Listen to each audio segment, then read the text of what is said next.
In 1974, when the club was organized, there was a lot of misinformation out there how stretch glass was made.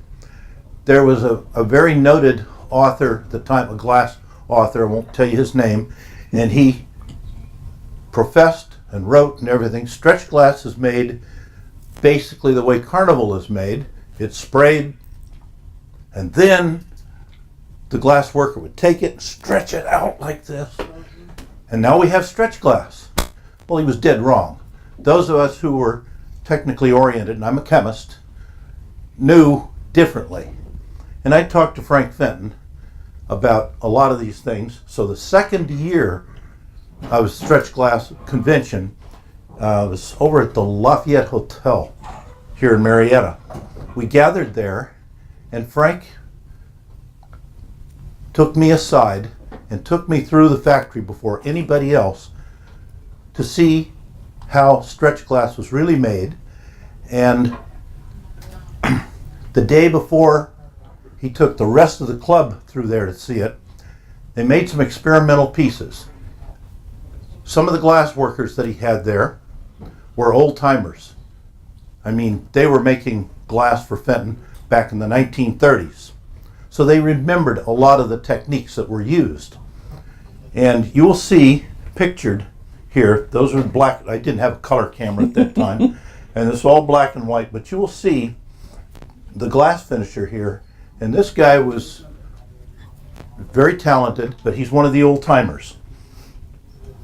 So anyway, Frank and I went through there, and Frank would not let me photograph anything that first day, because if the whole thing failed and fell apart, there's no use having pictures of something that was a failure.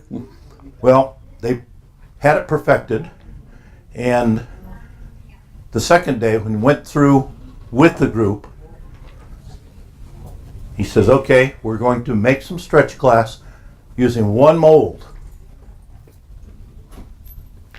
Took one of the molds that was a very plain mold, and this is the blank without doing any work. I had one devil of a time with that finisher. This man here, what's his job? He's a finisher. He takes a piece of glass and he crimps it, he does something to it, and I said, I don't want you to do anything with it. So, but my job is to do something with it. Correct. So this is the blank, this is the mold, and how it's basically made. It comes out, no iridization, and then they spray it and stick it back in the glory hole, and some of this iridescent spray starts to burn off, wrinkles up. Now we have stretch glass. Now it is true that if you do work it afterwards, you will tend to break the surface and it will become more accentuated, like this one is more accentuated. Mm-hmm. So in the process, you can get that. They made 46 pieces. The members of the Stretch Glass Society that were there at the time were each allowed to purchase one. Each one of us was given the opportunity to have one. And they gave them numbers to see who would be number one, number two, number three. Well, that too. But she wasn't with me. I had to fly back there alone, and I wanted to get one of each color. Well, there's two colors missing there. One blew up on me. They made the topaz, opalescent. They made the Persian pearl, the white. They made red.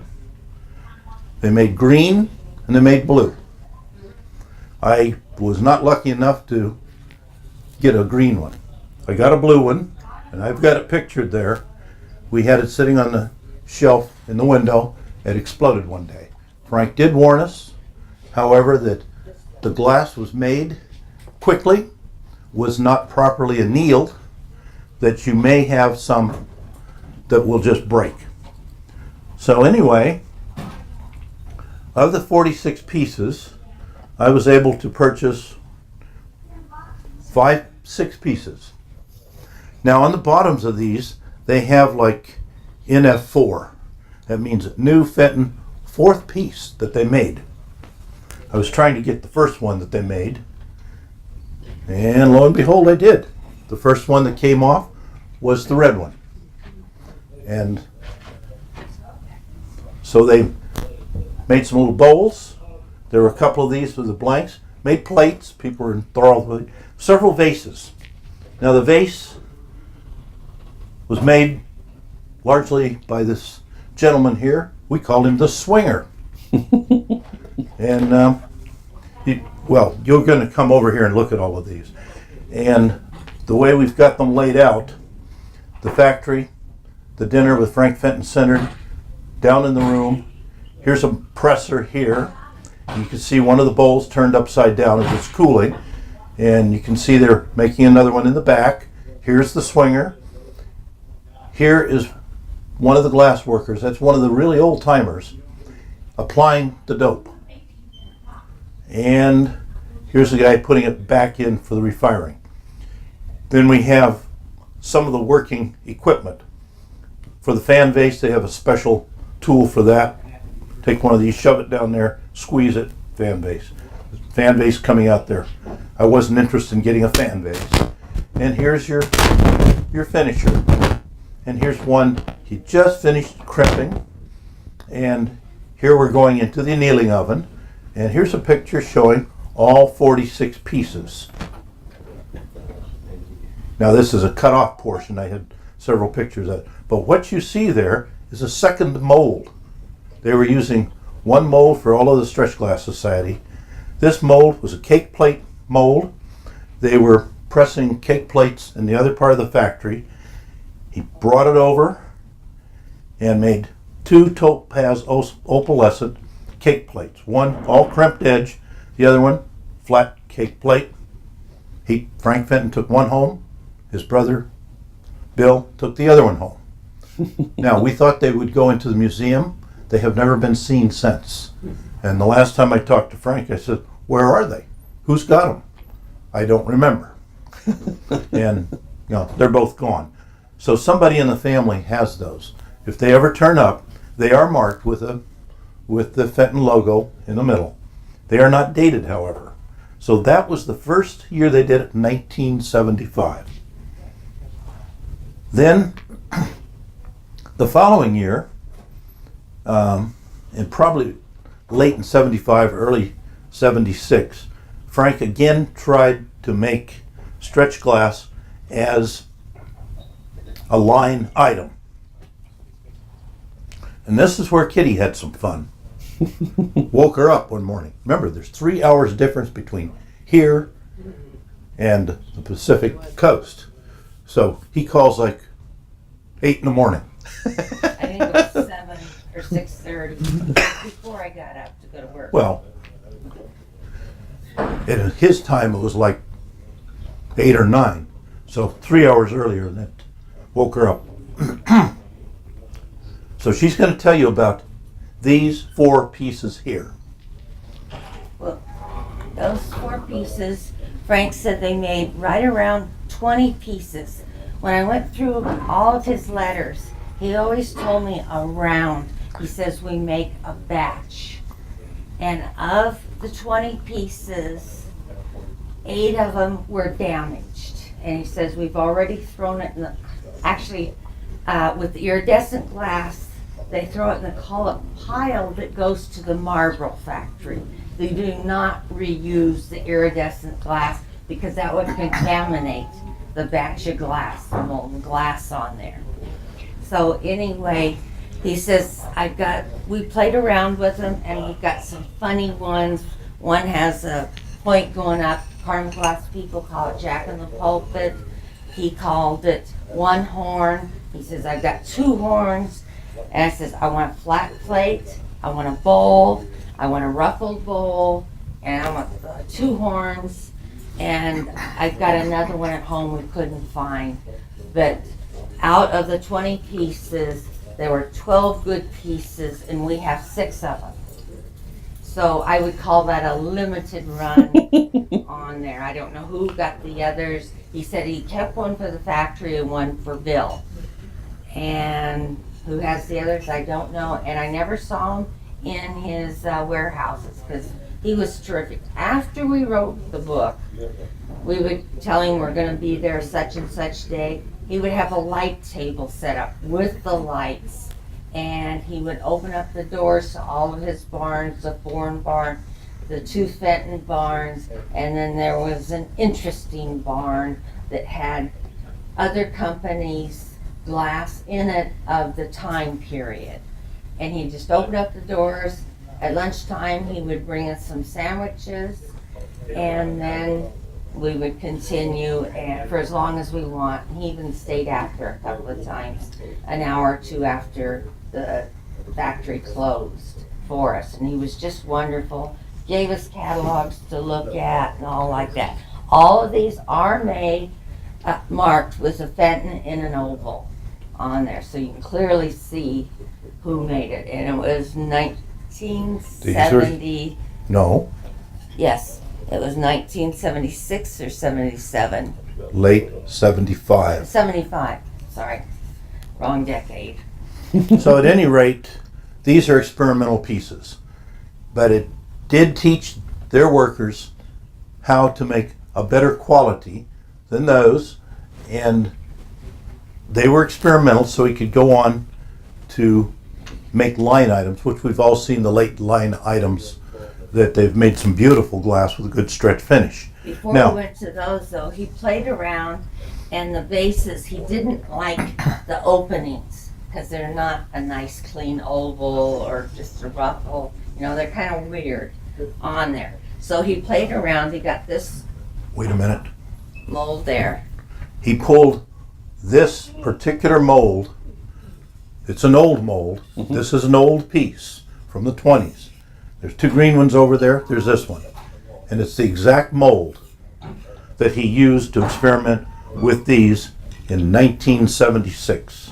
Again, it was a run around 20. And we have 6 of them in red, white, and blue, 2 each color. And I don't know what happened to the others. He said he saved one for Bill and one for himself. I never saw those in any of the barns either.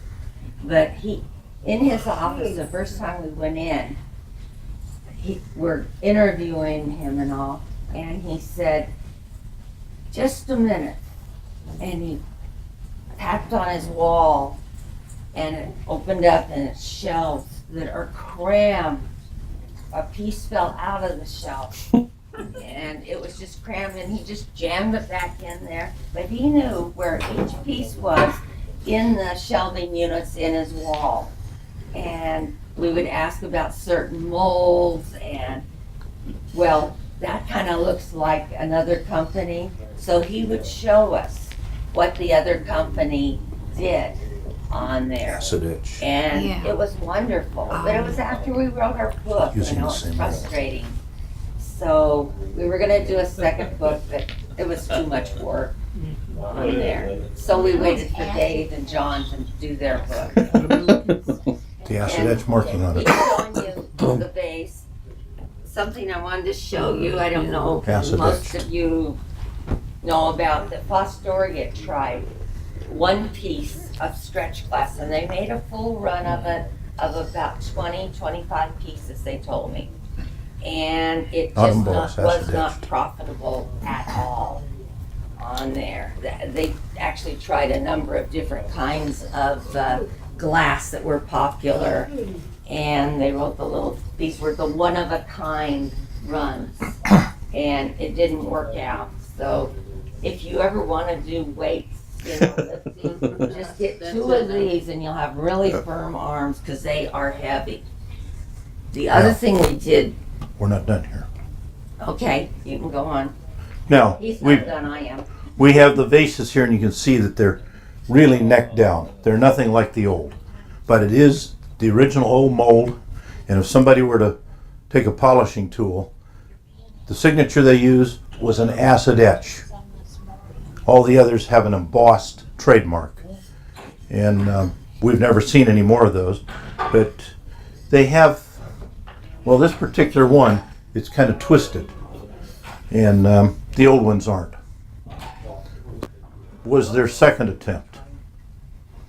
You finished with Fostoria, Yeah, and we talked about that last night. and yesterday. we did that one. Uh-huh. That's one of their new ones, but oh, this is one that they did in 1980, and they were still using an old mold, so they etched it in there. That was before they came out with the pastel blue and the velvet rose new lines that they were trying things out. This one is not marked, but I left the label on it. This is the one that they said, well, this works good. They made these especially for the Metropolitan Museum of Art. And the ones that were first quality have MMA on them. That was their prototype that they had in the museum. And that color was the only color they used for the Metropolitan Museum of Art on there. And Did you talk about that one? well, we talked about it briefly. They can come out and look at it. It's a piece of the reissue of Imperial. And I went Big through IG. box after box looking at their new pieces in the 1970s.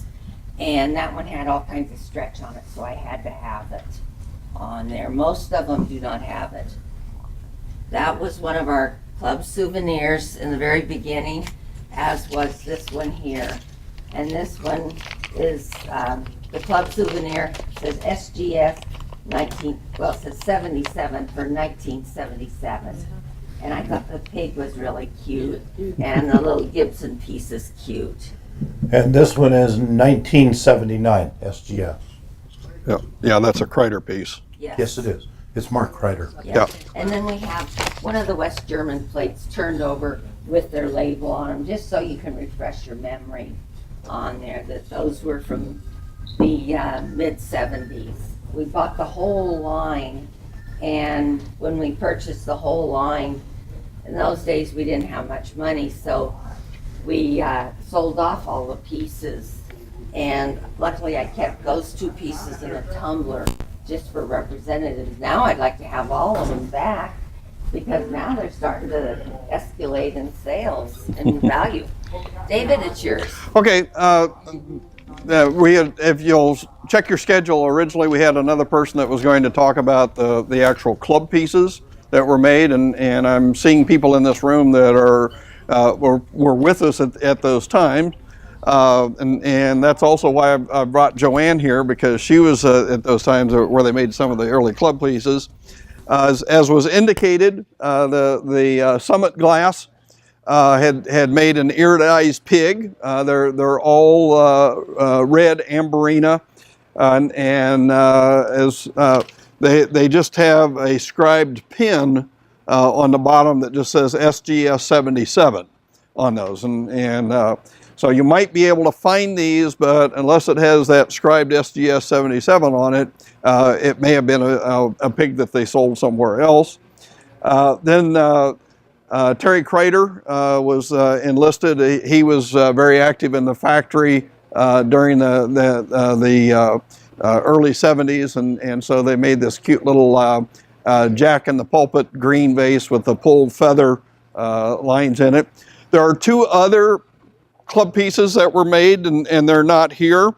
In 1984, there was a teapot, and unfortunately, all I have is a picture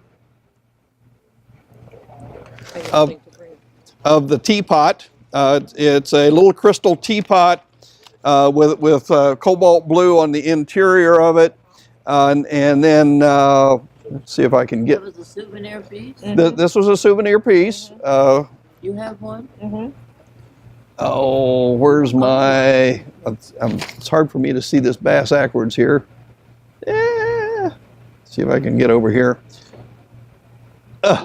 Okay, so there's another image, and here's the bottom of it. You can see the bottom of it. Do you remember who that one was made by? The guy that did the lamps with the flowers. St. Clair. St. Clair. St. Clair. Okay, that's yeah. It's STCL. I couldn't make out the name, so there's St. Clair embossed in the bottom of that one. And it's a regular line item So you have to look for the SGS.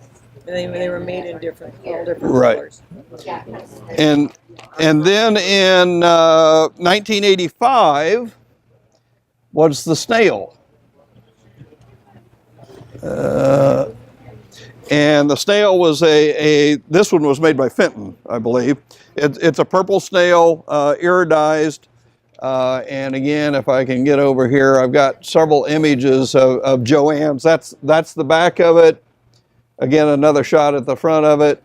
And then on the underside of it, it just again says SGS 1985 Dawn Fenton. Blue. Yeah. Mine is Oh, okay. It's a dark blue. Okay. Then we had a break. Forgot to bring this one up.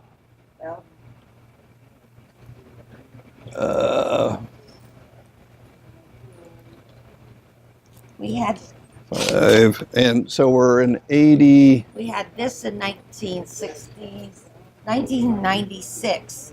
This That was in nice Manassas. collection. We did that. Okay. Of Yeah. golf. Okay. Now here's the 1987 was this cobalt blue swirl ball, and That may have been a Kreider piece too, but I'm not sure. it certainly looks like it. Let's see if I can get to the bottom of it. Yeah, at the bottom of it, it says Terry Kreider here, 1987 on that one. And Joanne had brought these to convention a few years ago, and I tried to get pictures of them, so I had an archive of that. Now, once we move out of those, I remember in 93, Frank Fenton contacted us, and he said, "Would you like us to make you a club piece?" And of course, we said, "Yeah, absolutely." And so we got into negotiation with them, and so I remember in the winter of '94. They called us up and said, "We're ready to do your piece, and would you like it in ruby?" And I said, "Absolutely." And they said, "We've decided that the twin dolphin would be the one that we want to do." And notice what they did to the dolphin mold.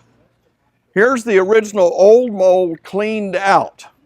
And if you take a look at the foot, it's a really heavy chunk of glass in the bottom of that. And they said, we retooled the foot to bring it up to modern spec. So the modern ones have this really thin foot, much more delicate. To me, it meets the needs of the vase a lot more. But in 1994, they made a pretty heavy run of these red stretch pieces. And if you look in the bottom of these, all of the number ones, the ones that met our needs, have a acid etched Frank Fenton signature in the bottom of them, and SGS 1994, and that was our club piece. They did make a few whimsies of these, but there aren't many around at that time. Let's see, get that back over here.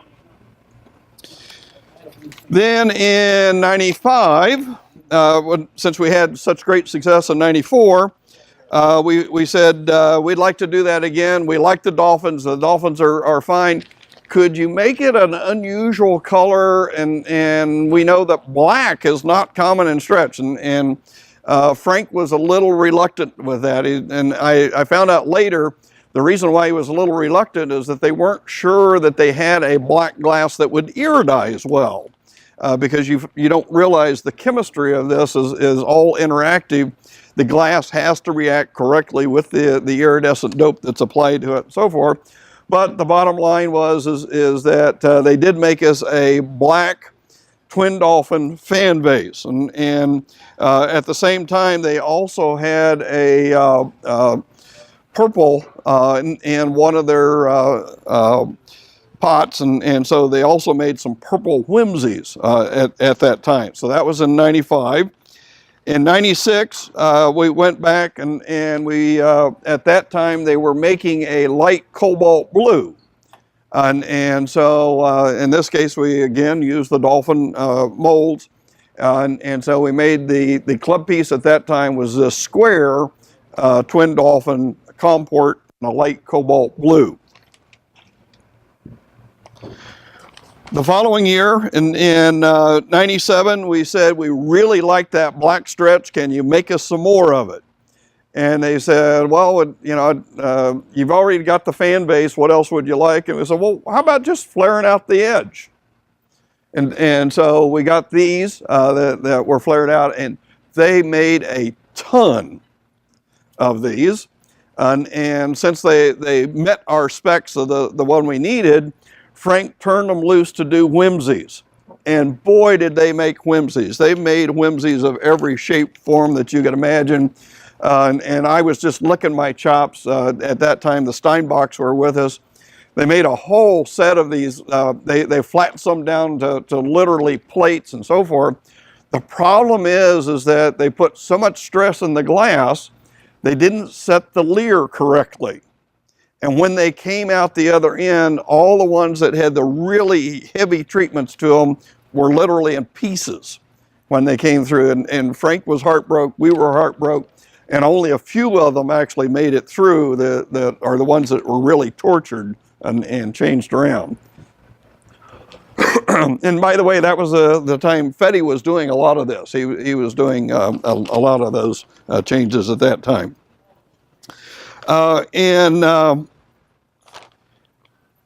Let's see, in 1998, actually in about Christmas time of 97, Jim Mazzell called us up.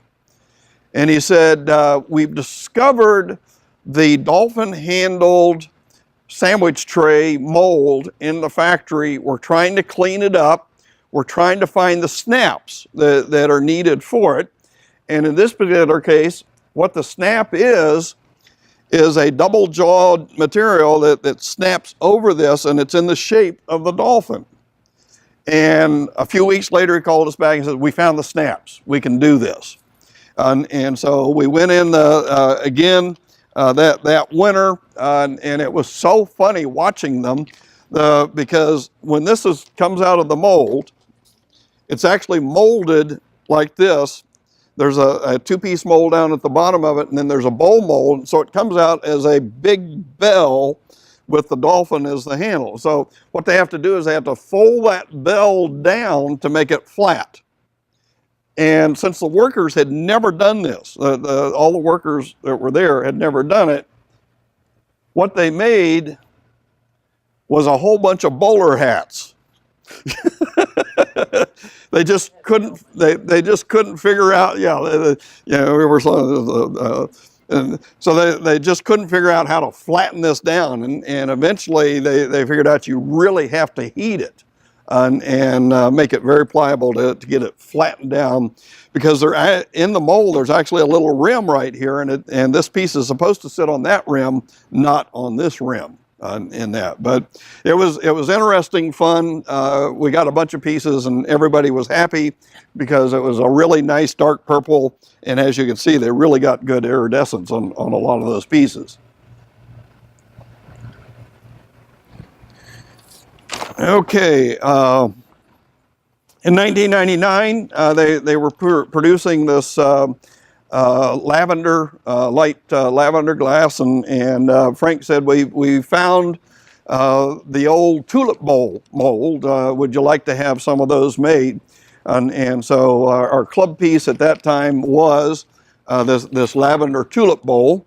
Now, to me, virtually all of these, if you feel the old tulip bowl compared to the new tulip bowl, these are always really heavy. And the real reason for that, I thought maybe they had to clean the molds out. They might have had to ground them down. They were probably rusty and so forth. And Frank kind of grinned one time and he says, no, Dave, we make them a little thicker because that keeps them from breaking so much. And so they actually deliberately made them thicker glass to reduce the amount of breakage in that. But when you pick one of these things up, you know it's a new piece rather than an old piece. You don't really have to look at it. As with the black piece, they did an entire run for us. And after they had met our club needs for the flared bowl, Frank turned them loose to do the whimsies. And as you can see, they just tortured that every which way that you can imagine. And in this case, they actually got the leer at the right temperature, and they all pretty well came through. And I think this was one of the first years when we were a club piece that we thought, oh my, how can we buy all of this stuff? So there were a lot of these pieces that we actually had to turn over to the Fenton shop and sell out of there. But we got as many of them as we could. Being on a good run, in 2000, we said we'd like to go back to red. Ruby is just really very popular. And at that time, they had come out with a candy jar that had a rib optic in the inside of it. And so they made us the club piece. This was the standard club piece for that, just flared over. But as you can see, they really doped these very heavily. And what's interesting to me, they use such a heavy ruby selenium in this. Some of them almost verge on a slaggy red. They really got very heavy in that. And Frank, again, was demanding that they just fire them like mad until they're red through and through. And there's almost no piece of this that you can see much hint of amberina in them. Again, once they finished our club pieces, they turned them loose, and as you can see, there were quite a few whimsies made out of that one. In 2001, we went to a light color. We had done all these darker colors. We went to a light color, and they had this very light aquamarine type. And again, our club piece was this two sides up type. And when Frank turned them loose, they did make some whimsies in here. Here's a little crusted piece, and they made a couple of baskets and so forth. But they didn't make as many whimsies during this particular year for this piece. The following year, I wasn't able to go, but Jim Steinbach was able to go down. They switched over to this emerald green. And apparently, they had a couple of molds for this, and apparently they can pump these out in real fast order. And we still, to this day, Cal, I don't know, do we have like 50 or 60 of these or even more in storage? But the actual club piece was this shape in here. But after they had made enough number of sets for our club's needs, you can again see that they turned the workers loose, and they did everything that they could. A little heart shape, crimping of all shapes and forms and so forth. They really went to town on it, but we bought the whole run, and we still have quite a few of those around. In 2003, I was able to get back, and I've got video of these. They made this topaz opalescent 3-footed bowl with the square crimping. That was the official club piece. But again, after the runs, they did a whole bunch of others, and then they sent some of them to the decorating shop. Joanne was very pleased about that. She likes decorated pieces. And again, if you take a look at these decorated pieces, you'll see the artist signatures on many of those. And of course, they sold those to us, and we auctioned those off at the Stretch Glass convention. The one thing that I remember about this one is that they did swing a few of these. And the problem with that is that there's a fairly complicated snap that has to hold on to the 3 legs. And I remember taking the videotape of the swinger, and he had pulled it out, and he started to twirl it, and about that time, Dave Fetty said, "Dave, you probably ought to move." And about that time, this piece of yellow glass went flying right by me, because the guy had swung it about so fast that the snap let go of it, and the glass went flying across the floor, hit the wall. It actually didn't shatter, it just sort of flattened it out and made a true whimsy at that time.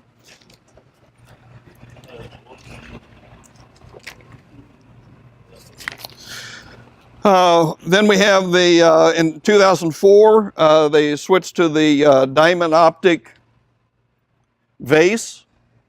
You can see the diamond optic in here with the crimped top, and that was our official club piece. Again, the official club pieces, if you take a look at them, do have the marks on the inside. Some of them can be acid etched. This one is actually sandblasted. They found out the acid etching was too hazardous for OSHA, and so in later years they went to sandblasting to make those. But again, they made quite a few whimsies out of those, and some decorated pieces came out of the factory for that. In 2005, our club piece was this tall, ball-footed vase with the 3 crimps. And now, this isn't an official club piece because it's not marked, but the ones that are official are marked. Again, they made a whole bunch of these, and at that point in time, we just said we can't buy them all, and so they did sell quite a few of them out of the shop.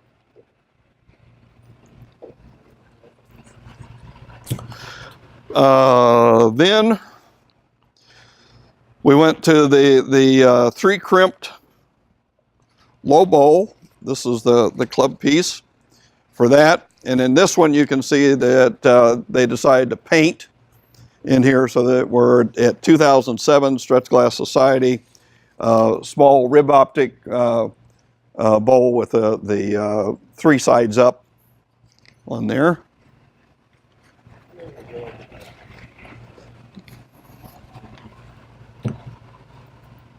And then basically the last one that they made for us was a 2010 piece, which is this little cake stand. And this one is I had some difficulty with this one because when you see this on a table at a distance like that, it just looks purple. And you really got to get in there to take a look at it. It is stretched, but in this case, the iridescence just doesn't pop out on those pieces. Too many flat surfaces. Yeah, too many flat surfaces, and yeah. So, okay, that's it. Those are the stretch glass club pieces that we have documentation of, and give you an idea. I think most of you probably already have some of these.